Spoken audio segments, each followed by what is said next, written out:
Freediving is also known as breath hold diving, skin diving, or apnea, and it begins the moment you hold your breath underwater. Hi, I'm Jane the Salty Siren. Come with me on my journey to become a certified freediver.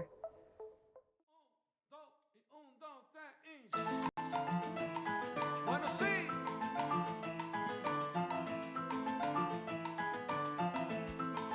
Camina. Rico, rico, rico.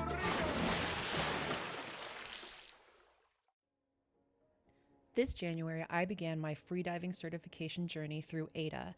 I am taking the AIDA 2 course, and my training will consist of both confined water training sessions, aka in a swimming pool, as well as open water training that will happen in May. I live in the Pacific Northwest, so I expect the water outside to be pretty cold. This video will be part 1 of 2, where I will share what my training in confined water was like. And the list that you see here on the screen are the certification requirements for the course. It's from AIDA's website, and I'll leave a link below in case you're interested.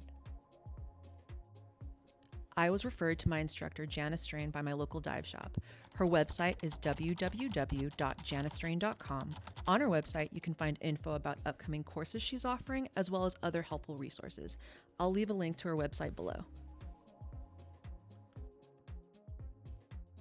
Jana is pretty amazing. She's a competitive, record-setting freediver with over a decade of experience.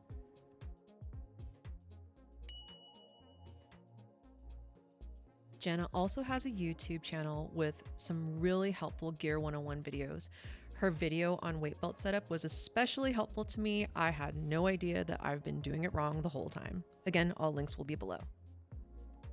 I'm going to talk to you about weight and weight belts. The two go together. This video is going to be a little bit longer because I'm going to show you how to... As part of my training, I received an AIDA 2 course manual.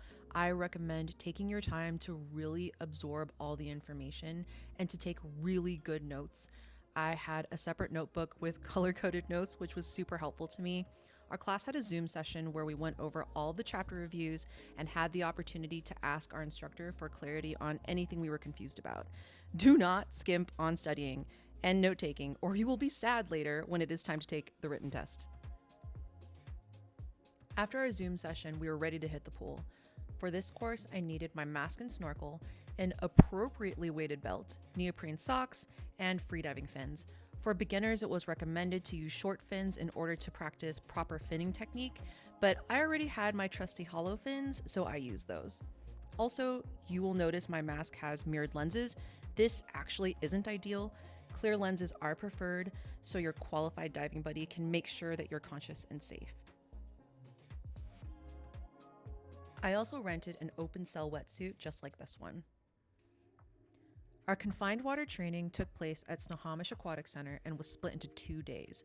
Day 1 started with practicing static apnea, which is when a completely stationary diver holds their breath underwater for as long as possible while being observed by a qualified safety buddy. We got to practice both breath holding and learned how to safety for someone else. Next, we worked on line diving, which is when a diver uses a line to descend and ascend while being observed by a qualified safety buddy.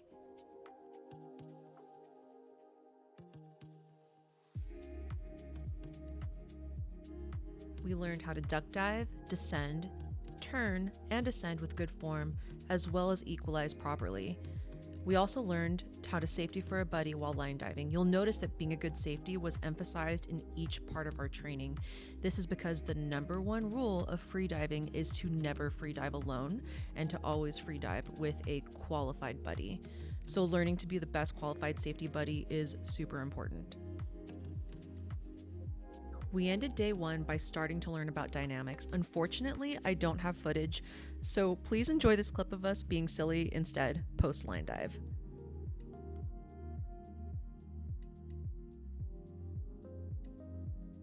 Day 2 was all about dynamics, maintaining proper form, good finning technique, breath hold, turns, and gliding while maintaining an ideal depth.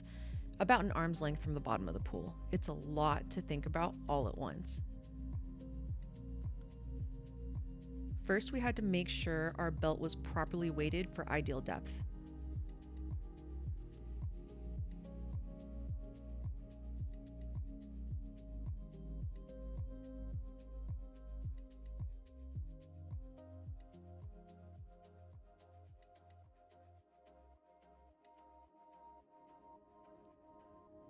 It wasn't easy. As you can see, I struggled with maintaining proper depth at first.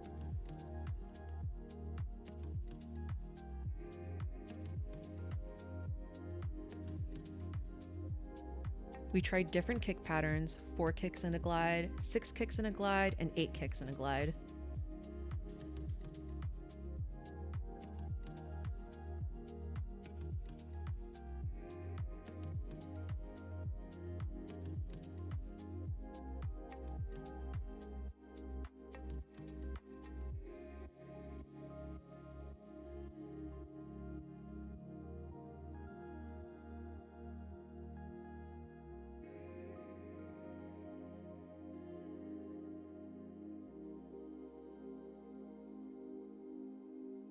My favorite kick pattern ended up being 8 kicks in a glide.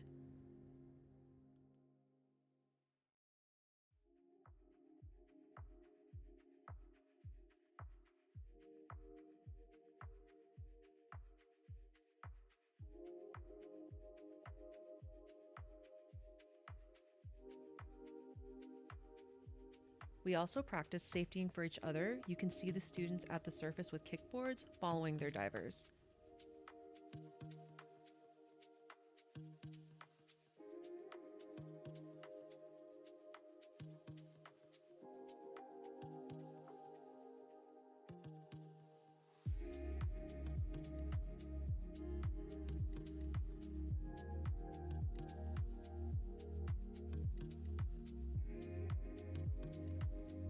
On day 2, we also had our written test. Remember this training manual? I hope you paid attention to your studies and in class because this test is very thorough. It's not all multiple choice. You do have to write answers in. So definitely pay attention and ask questions if you're not clear on anything in class. Here are some helpful tips that helped me succeed. Be rested and hydrated, bring lots of snacks, study and ask questions, and make sure all your gear fits beforehand.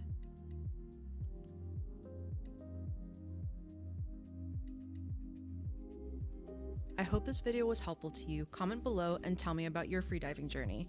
Please stay tuned for part 2 in May, and if you haven't already, please subscribe to my channel. It doesn't cost you anything and it helps me a lot. Thanks for watching. Be adventurous, be safe, and most importantly, be kind.